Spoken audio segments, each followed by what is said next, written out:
Hello, this is your biology educator Vijita Sharma, and today I am going to explaining you the topic name, that is neural tissue or nervous tissue, a specialized tissue which is present in our neural system and it is responsible for the three basic function.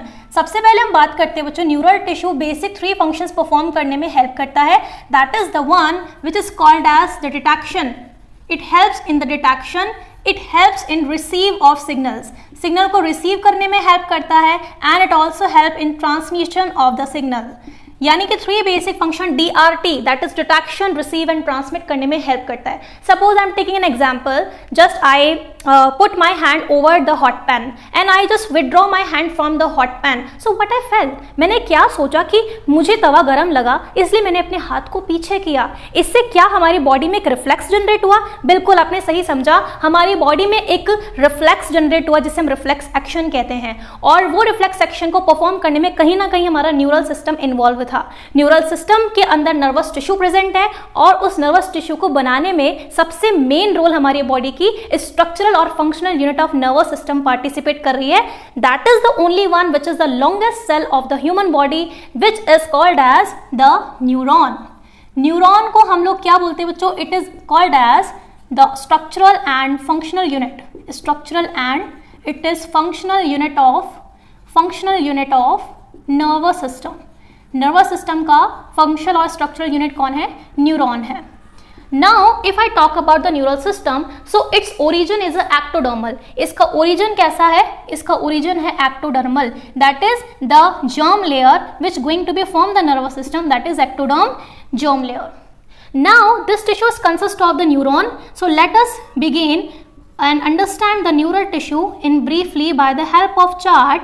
I have a neural tissue and I just divide this tissue into two basic parts. So I just let you know कि कितने parts में neural tissue divided है. That is the neuron and the neuroglia.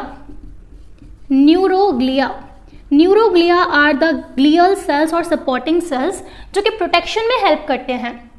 ठीक है, सबसे पहले हम बात करेंगे उस टिश्यू की जो कि हमारी बॉडी में डिटेक्शन, रिसीव और ट्रांसमिट में हेल्प कर रहा है. That is neural tissue and इसके अंदर हम न्यूरॉन की बात करने वाले हैं. राइट. सो बच्चों न्यूरॉन जो होता है हमारे पास में, इसके अंदर टू बेसिक प्रोसेसेस आएंगे या दो बेसिक पार्ट्स आएंगे. That is the cell body. That is called as cell body और cyton. Okay. And another one that is process of neuron that is called as the neurites. Okay. So neuron के process क्या होते हैं बच्चों? दो process होते हैं इसके अंदर. That is highly branch structure which is called as dendrites. And the longest part of the neuron और that is called as the axon. Axon को सबसे लॉन्गेस्ट पार्ट हम लोग मानते हैं. ठीक है. अब इसको हम एक डायग्राम से भी समझने वाले हैं. And the structure of neuron, the longest cell of the human body is look like very highly branch and long and narrow cell. Just like this is the structure of the neuron which is non dividing cell. ये non dividing cell होता है क्योंकि इसके पास में कोई centriole, जिसे हम cell organelle कहते हैं, वो एब्सेंट होता है. Centriole is a cell organelle जो कि हर एनिमल सेल का कैरेक्टर फीचर है. लेकिन एनिमल सेल जिसकी हम बात कर रहे हैं लॉन्गेस्ट सेल की, that is we have the neuron. So neuron do not contain any centriole for the cell division. इसका मतलब ये सेल डिविजन में हेल्प नहीं करेगा. Okay. Now the cell which is called as the neuron, आप यहाँ पे देख सकते हैं कि जो पार्ट है इसे बोला जा रहा है साइटोन. और another called as cell body. These hair-like structure which is highly branched structure called as dendrites, which is able for receiving the signal and come towards at the साइटोन. Towards मतलब कि यहाँ लेकर के आएंगे साइटोन तक. That is centripetal conduction. Centripetal conduction का मतलब है कि टुवर्ड्स साइटोन की तरफ लेकर के आना सिग्नल्स को. और अगर साइटोन एक्सॉन की तरफ भेजेगा सिग्नल को तो वो सेंट्रीफ्यूगल कहलाएगा. ठीक है. तो अब हमारे पास साइटोन है. साइटोन के अंदर न्यूक्लियस प्रेजेंट होता है which is completely uninucleated and we have the different type of the material inside the cyton that is called as the Nissls granules are also called as TIG tigroid body, and these are the granules which are completely formed from the cell organelle which is called as endoplasmic reticulum and ribosome और endoplasmic reticulum से बने हुए हमारे पास में क्या present होते हैं, कुछ सेल ऑर्गेनेली प्रेजेंट होते हैं। And these are able for synthesis of protein के सिंथेसिस में कौन इन्वॉल्व होता है, हमारा Nissl granule, but it is absent in the part which is the longest part of the neuron, that is axon. Axon के अंदर क्या present नहीं होता है, कोई भी निसल ग्रेन्यूल प्रेजेंट नहीं होता है। This is the longated part which is called as axon. Axon are covered by the specialized type of layer which is called as myelin sheath, and inside the myelin sheath we have the different type of cells. Inside the myelin sheath we have different type of cells which is called as the Schwann cells.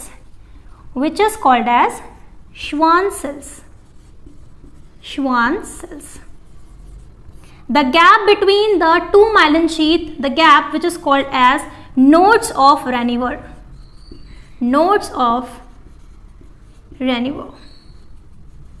Okay, so this is called as the actual part called as the axon. Okay, so now as I told you, the centrifugal and centripetal मतलब dendrite से signal साइटोन तक आया, वो centripetal है। Centrifugal मतलब यहाँ से cell body से सिग्नल एक्सॉन से होते हुए टर्मिनल तक गया, वो सेंट्रीफ्यूगल कहला रहा है। जहाँ से एक्सॉन की इनिशिएशन होती है उस पार्ट को बोलते हैं एक्सॉन हिलॉक, उस पार्ट को कहा जाता है axon hillock. The layer which is present over the myelin sheath, ये जो लेयर आपको नजर आ रही है माइलिन शीथ के ऊपर, इसे बोलते हैं न्यूरोलेमा, इसे कहा जाता है neurolemma. Okay, the last initiating part, the last terminal part of the neuron which is called as the nerve ending, this part is called as the nerve ending, and these knob-like structure are called as synaptic nobes.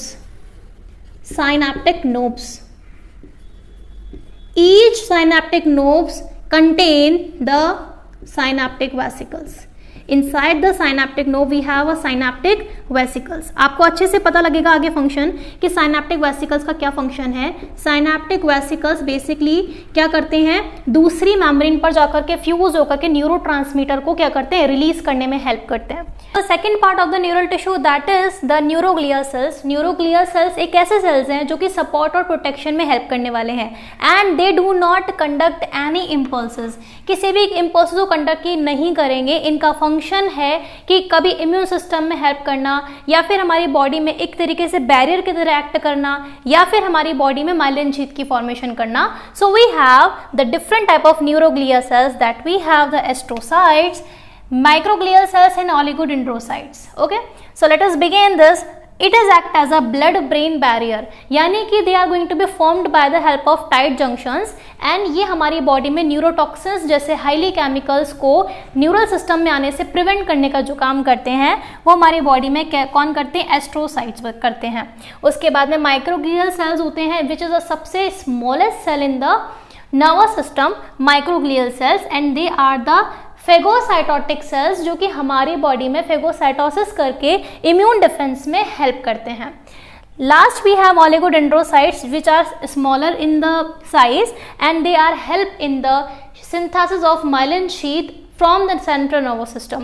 ये PNS की myelin sheath को नहीं बनाएंगे, ये CNS की myelin sheath को बनाएंगे। And the last motive thought for you all, success is not what that we want to achieve, success is what that we have to choose ourself. सफलता वो नहीं होती जो हम पाना चाहते हैं, सफलता वो होती है जो हम खुद हमारे लिए चुनते हैं।